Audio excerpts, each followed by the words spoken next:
establishment that prompted that, we would have two attorneys operating here. Because of the allegations in this one, essentially it's relating to the hours of operation or the date, whether the license holder is actively operating as a business. I drafted the complaint, so I'm presenting the complaint. I cannot technically advise you because I can't sit on both sides of the issue. And again, under normal circumstances, we double down and have, much like board of review, have an attorney representing both sides or somebody presenting. In this case, the situation is very simple. Riverside Brewery closed at the end of August. They have not operated since that date. There was some initial communication from the clerk's office that asked what the situation was with the license, discussed the need to the code, which specifies that you have to be open for a set amount of time within a 90-day, each 90-day period. The owners expressed that they were attempting to sell the business, and it's now, almost 6 months later, and it hasn't operated. So the clerk's office signed the complaint, initiating it due to the fact that there was no operation of the business. So very, very straightforward under our municipal code that it's 90 days, or I can pull up the exact provisions, sorry. Sec here.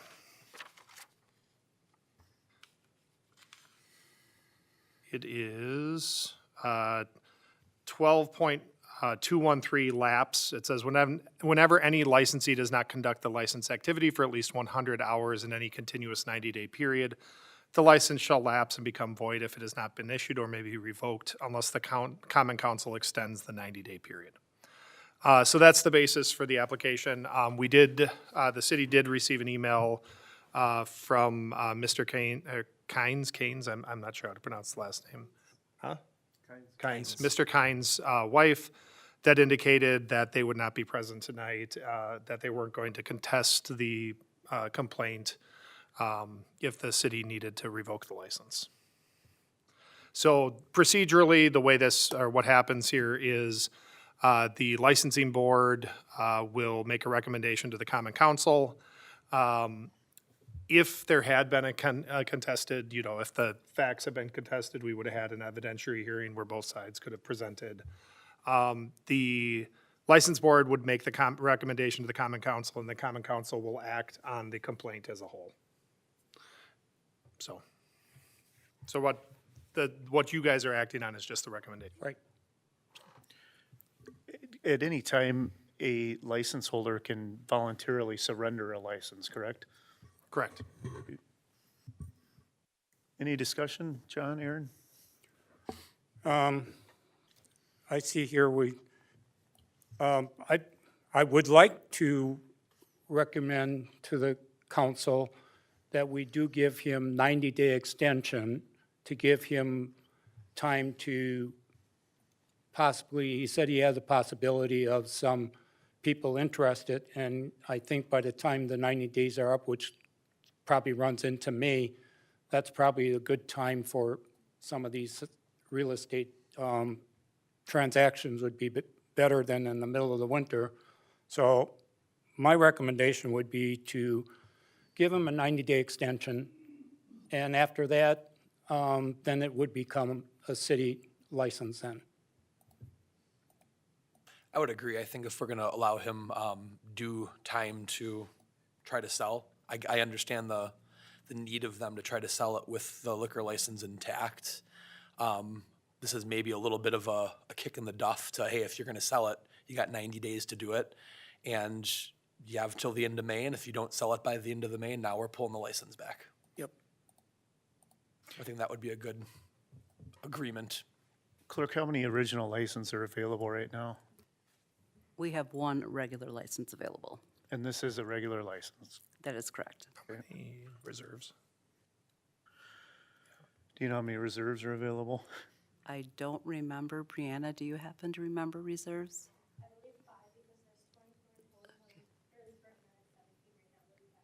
that sounds right. I was thinking 5, but wasn't for Yep, sure, so. Okay.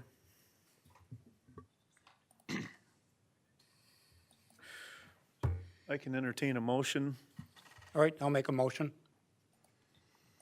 Second? And what is your motion, John?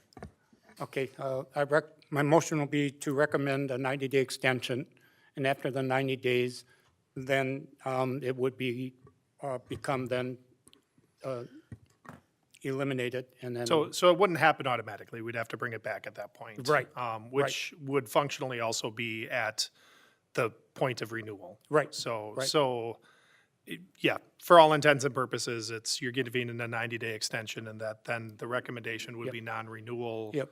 And we would have Unless- the hearing on the renewal Unless he application. would decide that he wants to Surrender the meeting. Correct. turn it in. We want to put Ian, should we put a date on it? Should we just say May 31st?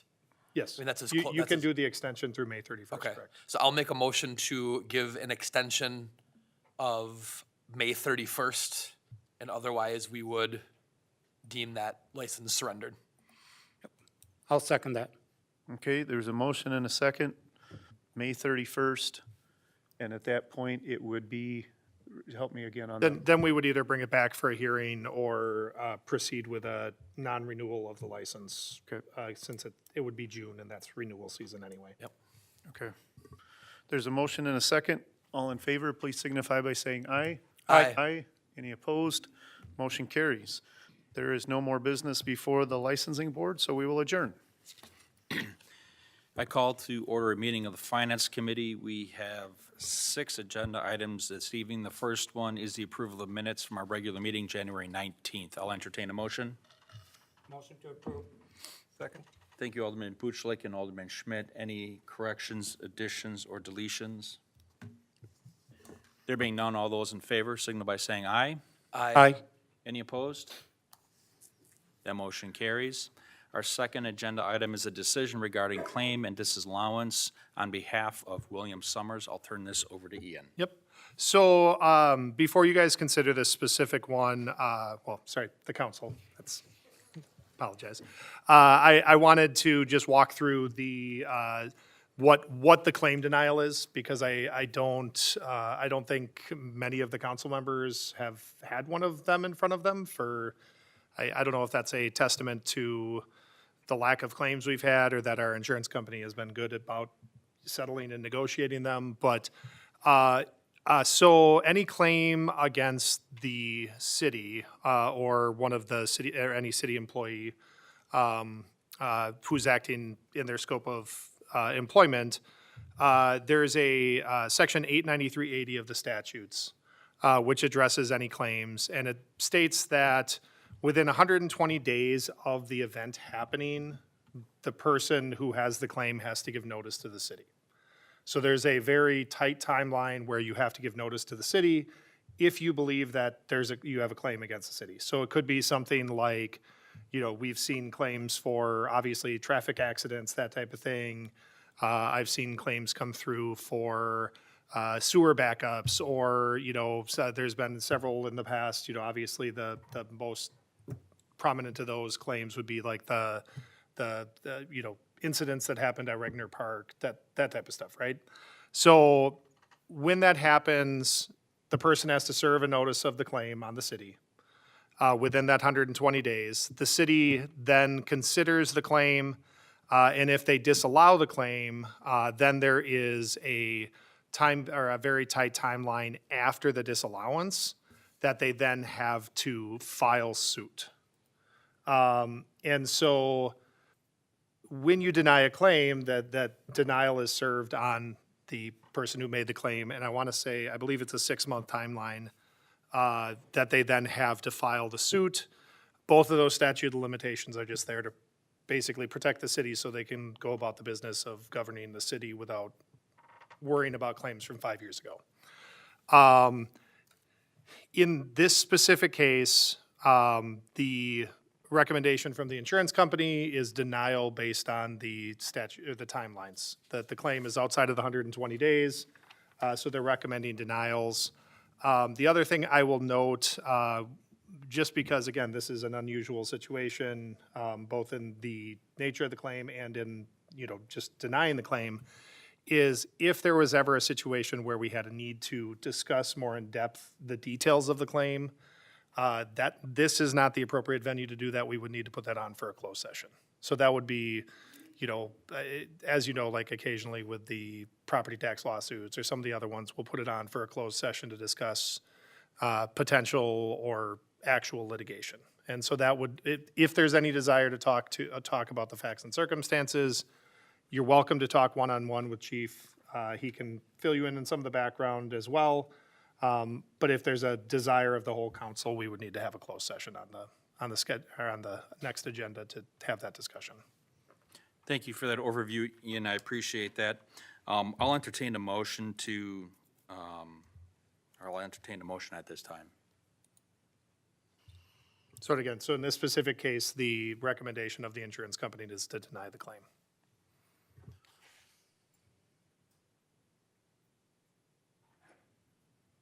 So our discussions with the chief would have to be prior to going into closed session? No, I'm well, not no, understanding. so if you, you can act now based on the insurance company's recommendation. If you want to have an actual discussion about the facts and circumstances before making the decision, we would put it on for a closed session. And then just table the actual recommendation and denial until after the closed session. So you're looking for a motion to, It would be either a motion to deny at this stage or, consensus to wait. I will note that it's not typical to have closed sessions about these. Typically, it's, most bodies just act based on the insurance company's recommendation because they're the ones who ultimately defend and, they provide insurance counsel and then they also cover, there's our liability insurance as well. So we usually take their recommendation at face value and let them play out the process at that point. I'll make a motion to deny. Second. We have a motion and a second. Thank you, Alderman Buchlik and Alderman Zingsheim. Any comments or questions at this time? There being none, all those in favor signal by saying aye. Aye. Any opposed? That motion carries. Thank you again, Ian. Our next agenda item number 3, resolution number 55, authorizing the transfer of recommendation fund balance to expense account for equipment for Dirty Ninja Mud Run for Kids. Welcome, Mike. Good evening. 2026 will be the 12th year of the Dirty Ninja Mud Run for Kids, and we need to replace one of our large inflatable slides. We have 3 of them total. Tonight, our department is requesting approval to transfer $4,695 from the recreation fund balance to an expense account for the purchase of this slide. As of December 31st, 2025, we had approximately $107,000 in that rec fund balance. I would like to note for the council, for this resolution and the next one for 56, they are both impacting that rec account. Again, right now we have $107,000 in there. If this resolution of $4,600 passes, and the next one, that account will be down to $88,000. We're also happy to announce we have yet to transfer our revenues from 2025 into that account. Those revenues are $156,000 that we get to tack on top of that $88,000. So we just wanted to share with the council, both of these withdrawals are approved this evening. Yep, the account takes those 2 hits, but our revenues from 2025 have yet to be transferred in. So at this point in time, we are requesting to transfer the $4,695 to an expense account to support the Dirty Ninja Mud Run. Motion to approve. Thank you, Alderman Zingsheim and Alderwoman Sizer. Any comments or questions for Mike? yeah, what happened to the slide? Age 9 years old, mud runs, we had our super slide days, things like that, just age, just like my knees. I got you beat there, Mike. Appreciate the commentary, Mike, and I appreciate your commentary regarding the budget and the current status of the budget, including those 2025 revenues that still aren't being accounted for Yeah, in that fund. So Yeah, thank you. our revenues from Aqua Park have not been moved Yep. yet, so. Understood. We have a motion, a second. Any I other just want to make a additional comment. comments or questions? Yeah, one more comment. My kids have been there the last 3 years, so I can attest to the fact that these slides are well used by very many kids, and they really enjoyed it and congrats on the, another successful year, of course. Thank you. All those in favor signal by saying aye. Aye. Any opposed? That motion carries. Item number 4, resolution number 56, authorizing the transfer of recreational fund balance to expense account for equipment for Westbury Bank Aqua Park. The Westbury Bank Aqua Park at Regner Park was a huge success in its first year in 2025. Our goal is to add 3 new obstacles to the current configuration. Those new obstacles will help improve our customers' experience and allow us to increase the number of swimmers we have per swim session. This evening, we are requesting approval to transfer $14,159 from the recreation fund balance to an expense account for the purchase of 3 new obstacles and additional life jackets for the 2026 season. Motion to approve. Second. Thank you, Alderman Butchlick and Alderman Schmidt. Any questions for Mike? There being none, all those in favor signal by saying aye. Aye. Any opposed? That motion carries. Thank you very much, Mike. Resolution number 57, to acknowledge and accept donations from Loch Lomond Conservancy Friends Board to the Parks, Recreation, and Forestry Department. This evening, we are presenting the 2025 donations and property improvement projects for the Lac La Rand Conservancy. The City of West Bend is fortunate to benefit from the continued support of the Lac La Rand Friends Board. The Friends Board plays a vital role in the ongoing management, enhancement, and long-term growth of the Lac La Rand Conservancy. In 2025, the Lac La Rand Friends Board supported and executed the following improvements: the development of the nature playground for approximately $302,100, tree planting in a pine plantation for $9,100, painting and exterior wood maintenance of the Marin Center for $22,600, painting and exterior wood maintenance of the barn for $12,100, construction of a new maintenance shed for $15,200, table replacement in the Marin Center for $7,400, for approximate value of $368,800 for all of those improvements. This evening, we are presenting these donations and improvements to the council. Thank you. Thank you very much, Mike. I'll entertain a motion. Motion to approve. Motion to approve. Sparks. Thank you, Alderman Sparts. I'll second. And Alderman Zingsheim. Any questions or comments for Mike on this topic? I would just add that this With our thanks. with tremendous thanks and gratitude to all the donors who made that possible, and continue to make Loch Lomond Conservancy a real gem in our community for everybody to enjoy. So for all those who have made those donations over time, to allow that to become what it's become, it's phenomenal. So thank you very much.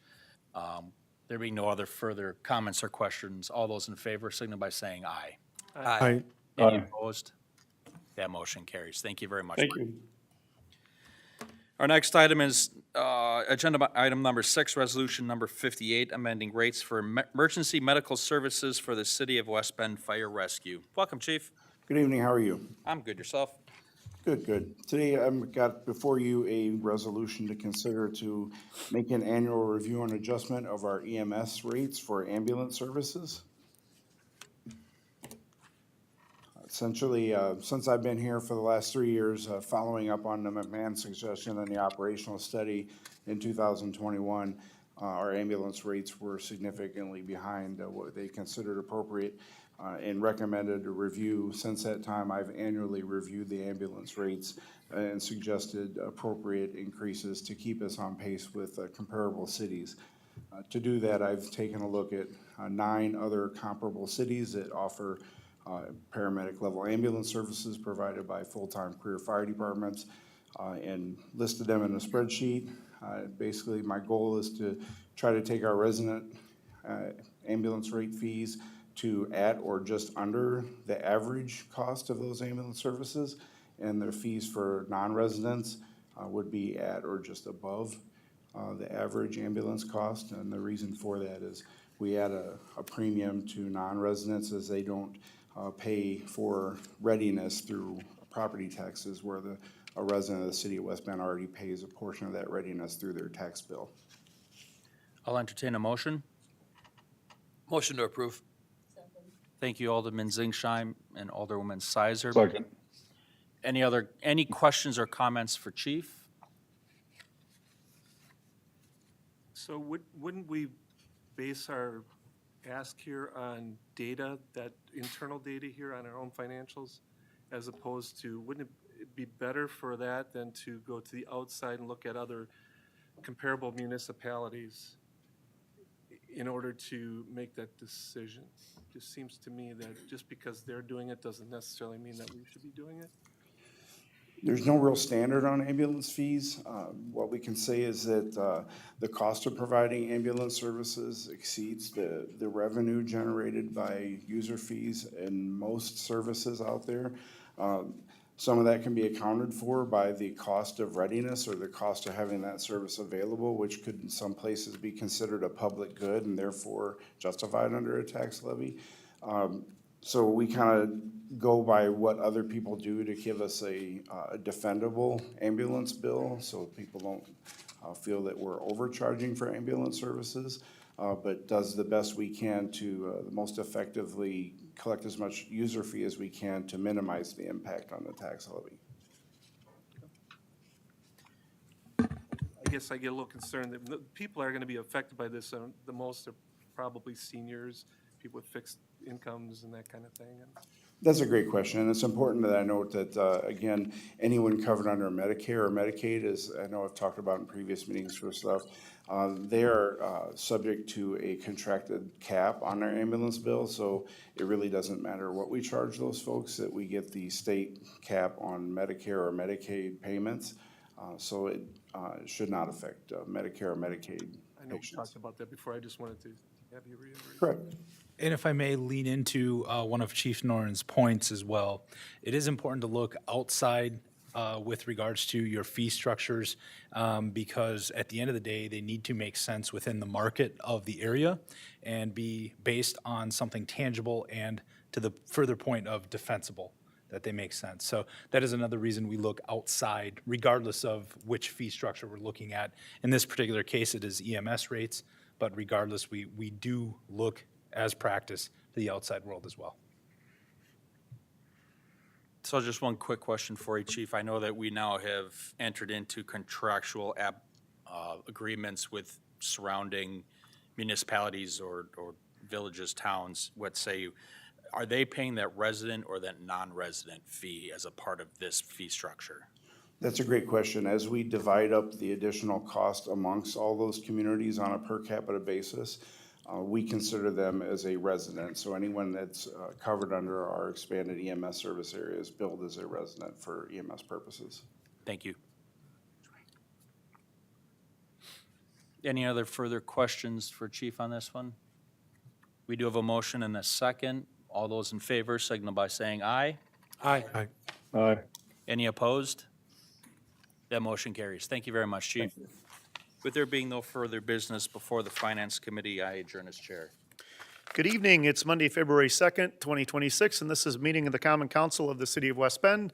More than 24 hours in advance of tonight's meeting, notice of the time, place, date, and subject matter of the meeting was posted in accordance to Wisconsin state statutes. Clerk, can you confirm the meeting was properly posted? Yes, it has been. Thank you. I invite you to join me in the pledge.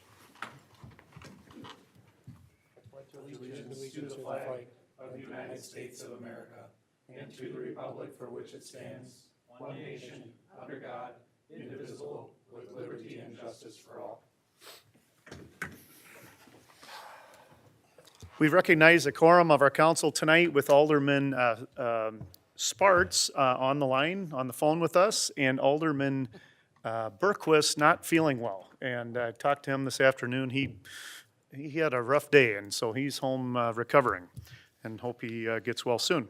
Our first item of business is approval of our regular meeting common council minutes from January 19th, 2026. Motion to approve. Second. Thank you, Zingsheim and Schmidt. Any comments, questions, corrections? All in favor, please signify by saying aye. Aye. Any opposed? Motion carries. We're honored to have MOWA here with us tonight, Board President Claire Rolfs. and the Hyde Executive Director, Lori Winters, here with us tonight to give us an update on the state of the Wedge. So Claire, thanks, and Lori, thank you very much for being here tonight. It is my pleasure to be here, and even more fun that Lori is joining me to keep me honest. So, how do we get to the next slide? Where did he go? Okay. You can run through these slides just for some pictures of the Frank Lloyd Wright exhibit.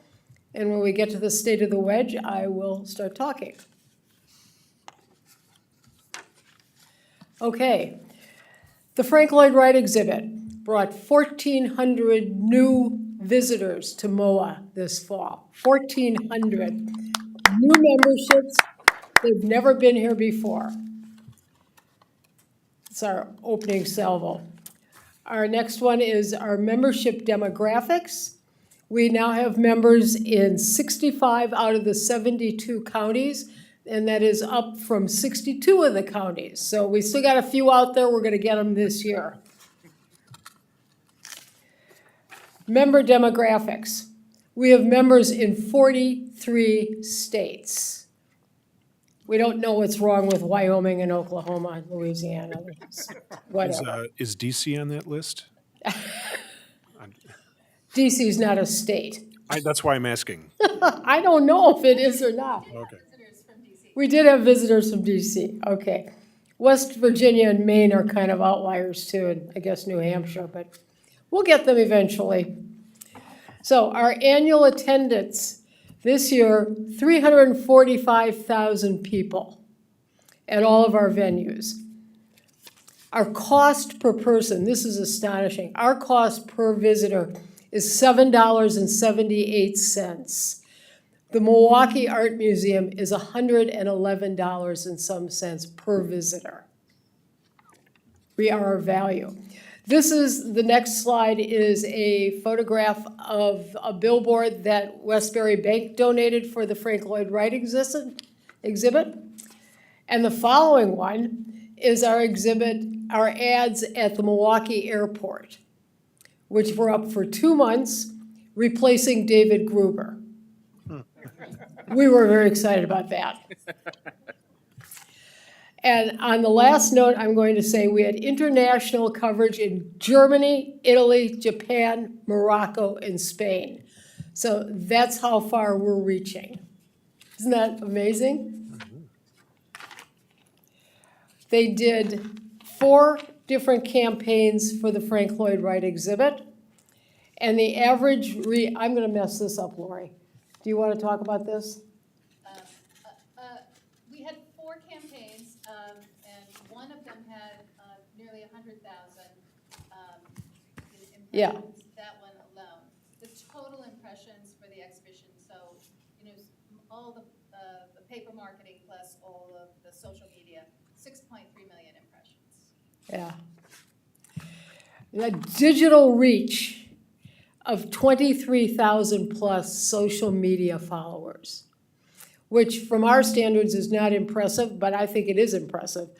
And we have 27,800 email contacts.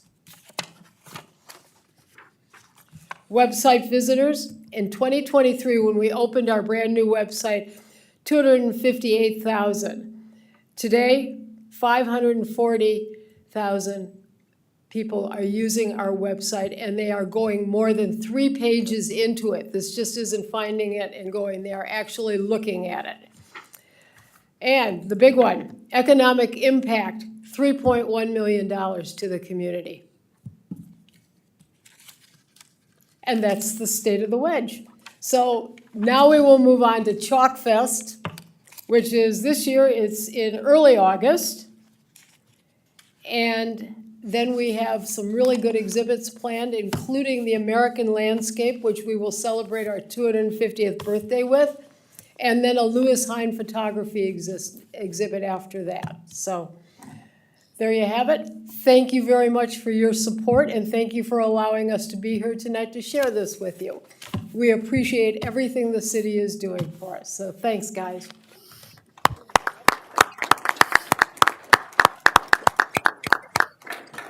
Congratulations on a great, great 2025, and the Frank Lloyd Wright exhibit was just absolutely wonderful, and congrats on that success. I did receive the spring brochure or catalog in the mail a few weeks ago. There's all kinds of dates and different exhibits and things. If anybody would like to take a peek at that before you leave tonight, I'll have it right here for you. Thank you for being such a great community partner to us, and congratulations on a wonderful, wonderful year. Thank you. We love working with you too. All right, we're going to go to resolution number 59. Got to find it here. Where's David Keon? You need to come step up to the podium so we can talk about you. I figured all these firefighters weren't here just to hear about the medical services change and costs this year, so. They came to laugh at me. Resolution number 59 for 2025-26. Whereas firefighters protect our lives, our families, and the economic life of our community from the threat of fire and hazards. They risk their lives to preserve the lives of others and to protect our property and resources from destruction. And whereas David Keon began his career with the West Bend Fire Department in February of 2001 as a firefighter. In 2008, he became an acting motor pump operator and was promoted to lieutenant paramedic in 2022. And whereas in 2022, David Keon was honored with the Lieutenant Ray Dickup Firefighter of the Year Award from the West Bend Post 36 American Legion, a reflection of the respect he has earned from both his peers and the community. And whereas one of David's greatest strengths is his excellence in training new hires. He is known for his patience, thoroughness, and ability to mentor firefighters early in their careers. While he is supportive and approachable, he also holds new members to a high professional standard, instilling strong work habits, accountability, and pride in the fire service. This balanced approach not only builds confidence in new firefighters, but also sets them up for long-term success and growth throughout their careers. And whereas through his leadership, dedication to training, and unwavering commitment to excellence, David Keon has made a lasting impact on the department and continues to be a valuable asset to the organization. Now therefore be it resolved that the City of West Bend honors Fire Lieutenant David Keon and expresses its deep appreciation for his 25 years of loyal, dedicated service. I'll entertain a motion. Motion to approve. So move. Is there a second? All in favor, please signify by saying aye. Aye. Aye. Congratulations and thank you for 25 years of dedicated service, David. Thank you. Thank the city. Congrats, Dave. I read a bunch of stuff in this resolution. Why don't you tell us what your favorite part of working in the fire department is? They're right there, all the guys and girls I work with. We got the greatest team here in Wisconsin, in West Bend. Love all the new hires and helping them get through all their trials and tribulations. My favorite thing, makes coming to work every day great. Awesome. Thank you very, very much. Congratulations. Thank you very much. Thanks, Dave.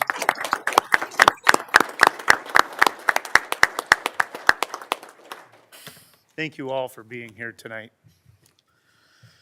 Our consent agenda tonight, we have the decision regarding the claim of disallowance on behalf of William Summers, resolutions number 55, 56, and 57, which is accepting donations of funds to the Parks, Rec, and Forestry Department, and resolution number 58, which is amending the rates for the EMS medical services for the city of West Bend. I'll entertain a motion. Motion to approve. Thank you, Alderman Zingsheim and Alderwoman Sizer. Any comments, questions? All in favor, please signify by saying aye. Aye. Aye. Any opposed? Motion carries. Our next three action items, the first one is regarding the alcohol license complaint on Riverside Brewery. And again, the recommendation from the licensing board was to extend the license until the end of May 31st. Yeah, there's 31 days in May, right? Yes. I'll entertain any, I guess, motion or discussion, if you want to do discussion first or motion first. I'll make a motion to approve. Second. So the motion is to approve the recommendation from the licensing board. Aaron Zingshai made the motion, Bill Schmidt made the second. Any comments, questions, discussion? All in favor, please signify by saying aye. Aye. Aye. I don't vote. I don't know why I said aye. Sorry. Licensing board. Any opposed? Motion carries. I voted on that once before, but not in council. All right, our next is a couple of developers agreements that Jim's going to take us through. The first is developers agreement for Creek's Edge subdivision located at the north and east of Daisy Drive and Clearview Drive. Jim. Thank you. Tonight, we're asking the council to consider the two developers agreements. These are actually a related subdivision. The first one is for Creek's Edge. It's the first phase. It's essentially Daisy Drive extending to the east. And then the second one is addition number 1, which is actually taking Clearview Drive and extending it all the way north to the edge of the city corporate limits. The developers agreement actually spells out the rights and restrictions of the subdivision, along with the improvements that need to be completed for the subdivision. And we also have language in there for the maintenance and of the stormwater facilities for that, along with the other amenities for the subdivisions. So staff would recommend approval of the two agreements.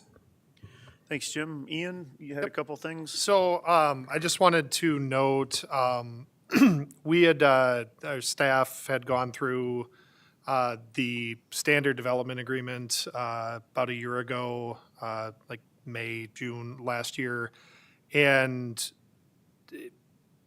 added a lot, or basically modernized the language to a large extent. I know one of the issues that's popped up in the past is regarding the HOA situation and the requirement to have the HOA to maintain like the stormwater ponds and other, you know, improvements that are required by the city.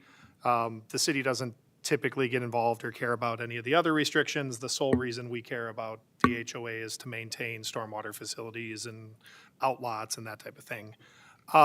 We did add language in response to the issue that arose of the HOA not being established for an extension of one of the subdivisions.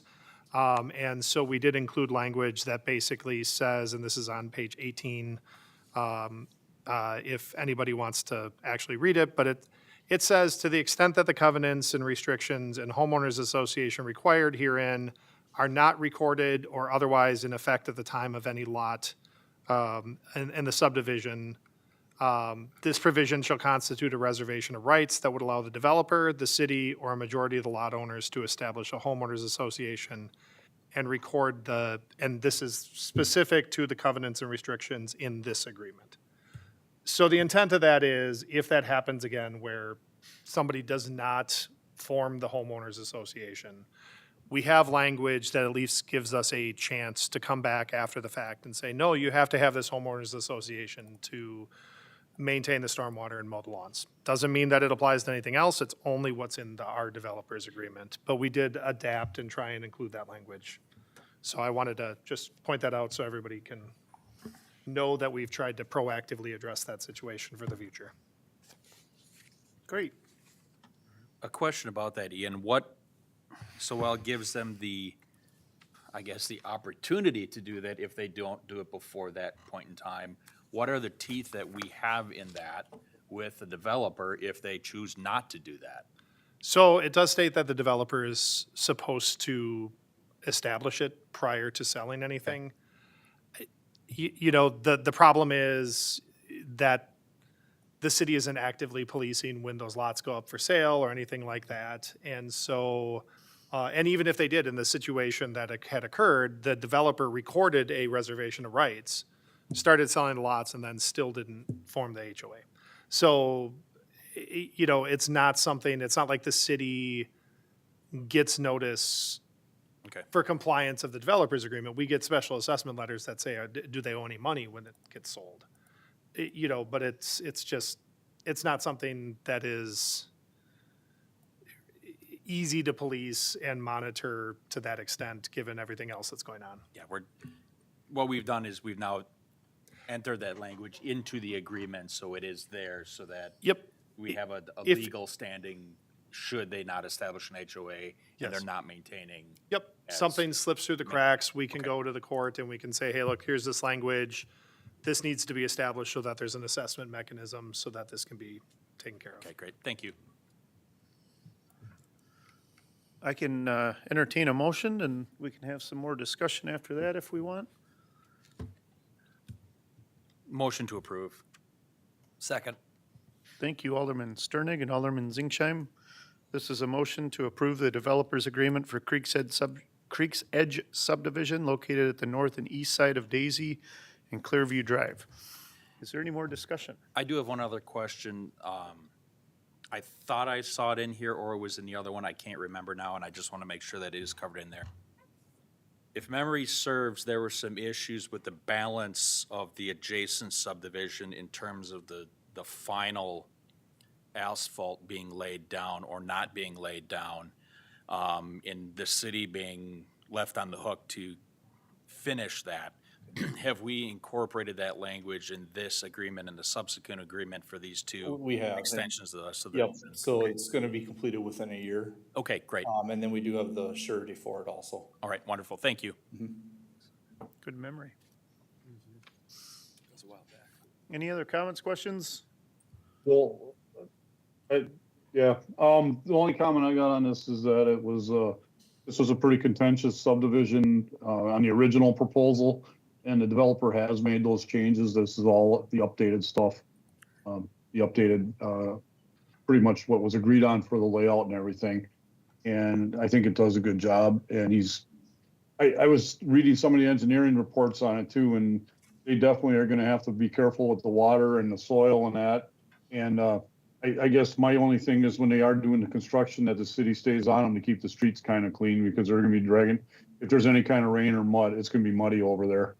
And we don't want that being dragged all over the existing streets. So just something they're gonna have to really police. So, other than that, it's coming. All right. I'm going to call for a vote. All in favor, please signify by saying aye. Aye. Aye. Any opposed? Motion carries. The next item is Developers Agreement for Creek's Edge Addition Number 1 subdivision located north of Clearview Drive Extended. Again, the language is pretty much the same besides changing the lot numbers and the number of outlots Okay, for that. I'll entertain a motion. Motion to approve. Second. Thanks. Second. Alderman Butchlick, and I heard Alderman Schmidt first. Any comments, questions, discussion? All in favor, please signify by saying aye. Aye. Aye. Any opposed? Motion carries. Thanks, Jim. We'll move on to our reports tonight. The Bid Facade Grant Committee met on January 6th. Yes, we met, relatively briefly, discussed two applications. Unfortunately, neither of the applications met the qualifications that we wanted to award a grant. So no facade grant was awarded, but we did discuss going back to the applicants and, letting them know what our concerns were and give them the opportunity to resubmit. Great. I think there's a bid board meeting tomorrow morning at 8:15. That's correct? Yep. Sound right here in this room, if anybody's interested. We're going to skip the library board report. I could ask Brett to email that to us, but I'm sure he'd rather present it here in person, so we'll let him present that at our next meeting. Then we'll go to Parks and Rec Commission. Okay, Park and Rec met on January 29th. Minutes of the November 20th meeting were approved. Mike Inch presented a report on park acquisition impact fees. Just for a reminder, impact fees are a one-time payment on new residential developments. These fees may only be used for new facilities and not for maintenance on existing facilities. In recent years, they have been used for things like the Nature Playground, new features at Regner Park Beach House, and the Aqua Park. The report included estimates for the collection of future impact fees based on the new residential development plans. as well as a list of potential projects that would benefit from those impact fees. Currently, the City of West Bend Park acquisition fee is $1,979 per residential dwelling unit. The fees were adjusted in 1995, 99, and 2002. However, there have not been any changes since then. So a study will be made to compare impact fees in neighboring communities and beyond. New business, an overnight camp at Lac La Ronde will be permitted for Shorewood High's canoe trip on June 17th. This event has been held in the past. An additional trail connection from Rainbow Lake Development to Lac La Ronde was requested. There is already an existing trail, and the Lac La Ronde Board and the Commission denied the request for a second trail, didn't feel that's needed at this time. Program fees for the summer were presented, generally remain the same. Permits for upcoming events, both those with and without fees, were reviewed and approved. There will be ample opportunities for residents to enjoy our city this summer. Resolutions regarding donations and fund transfers have already been presented this evening by Mike. Thank you, Mike, for that. The quarterly financial report ending December 31st for the Parkland Acquisition Trust was presented.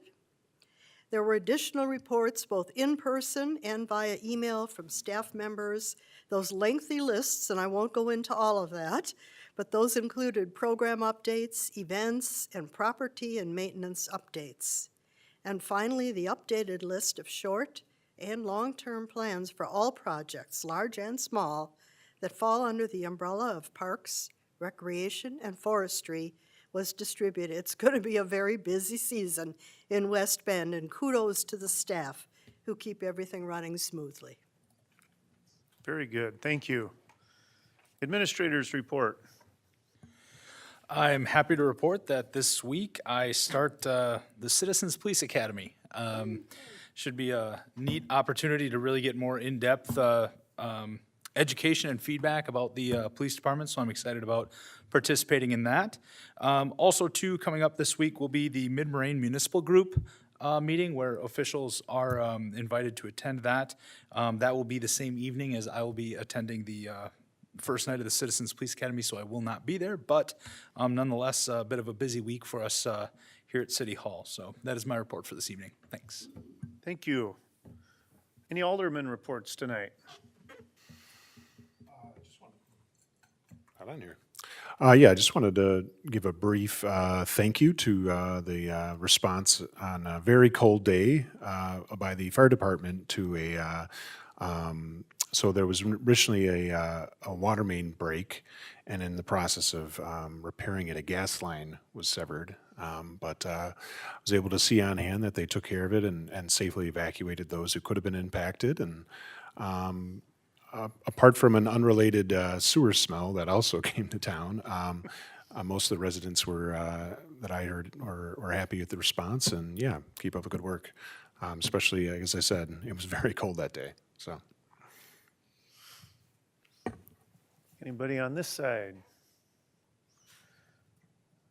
All right, looking ahead at future agenda, not agenda items, but just kind of our calendar looking ahead. We didn't know if we were going to have a meeting on the 16th because it kind of interfered with a potential primary election. There is no primary election. We are going to go ahead with February 16th for our next council meeting. John, I will be able to call into the meeting, but I won't be here to lead to lead the meeting. If you wouldn't mind chairing the meeting, I'll be on the phone for that one. Then we've got a regular meeting on the 2nd and the 16th, and we're going to go ahead and cancel the 30th, March 30th. Talked to Jesse this morning and didn't feel like we really need to have 3 meetings in March, and it's the week of spring break here in West Bend, so we thought we'd give that Monday night back to you on March 30th. So anybody listening in the back over there. And then the 14th is our organizational meeting. That's on a Tuesday. That's after an election. We will have a couple of new council members for sure. And if we have official business that needs to take place that night, we will have a quorum, and we can certainly make that a organizational meeting / regular council meeting, if we need to. That'll be up to Jesse and I and the clerk if there's items for that. That's a ways away yet. I don't have anything else. Do you, Matt? No. All right. Anybody? We have an item that may be appropriate for closed session, so I'll entertain a motion to adjourn into closed session pursuant to Wisconsin State Statute 19.851E, which is deliberating or negotiating the purchase of public properties, the investing of public funds, or conducting other specified public business whenever competitive or bargaining reasons require a closed session. The topic of this closed session is to discuss a possible agreement with the county for the sale of our portion of the UWWC campus. Motion to approve. Second. Thank you, Alderman Schmidt and Alderwoman Sizer. I will call the roll. Alderman Sparts, Aye. Alderman Schmidt, Aye. Alderwoman Sizer, Alderman Sternig, Aye. Alderman Ingelking, Aye. Alderman Zingsheim, Aye. and Alderman Butchlick. Aye. I anticipate, thank you, that motion carries. I anticipate this will be a fairly quick closed session, and we will reconvene in open session at the end of this brief closed session. So we're in closed session. We'll just go to this conference room right over here.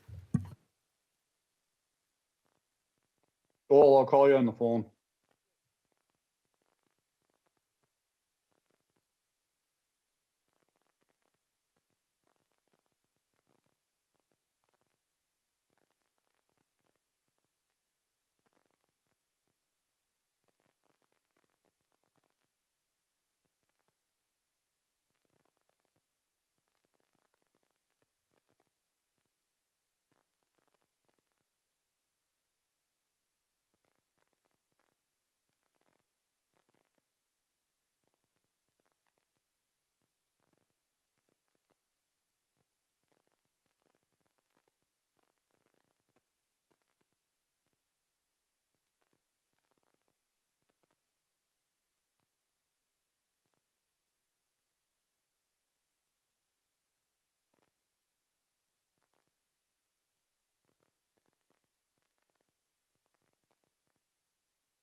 Phew, that was hard getting out of that room back to my camera.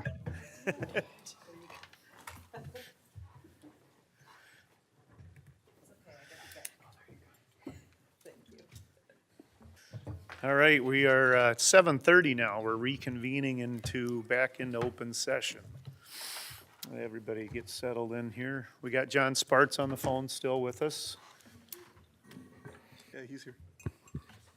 Ian, do you want to give us a recommendation? Yep, so the recommended motion is to approve the sale agreement for the UWWC campus with Washington County, contingent upon recording of the CSM and utility easements, and to authorize the city administrator to finalize negotiations once those two documents, once those documents have been recorded. So moved. Second. Thank you, Alderman Sternig and Alderman Zingsheim. Do I do a roll call vote for this, or just a voice vote's You fine? can just do a voice vote, yeah. Okay. Any comments, questions, discussion? All in favor, please signify by saying aye. Aye. Aye. Any opposed?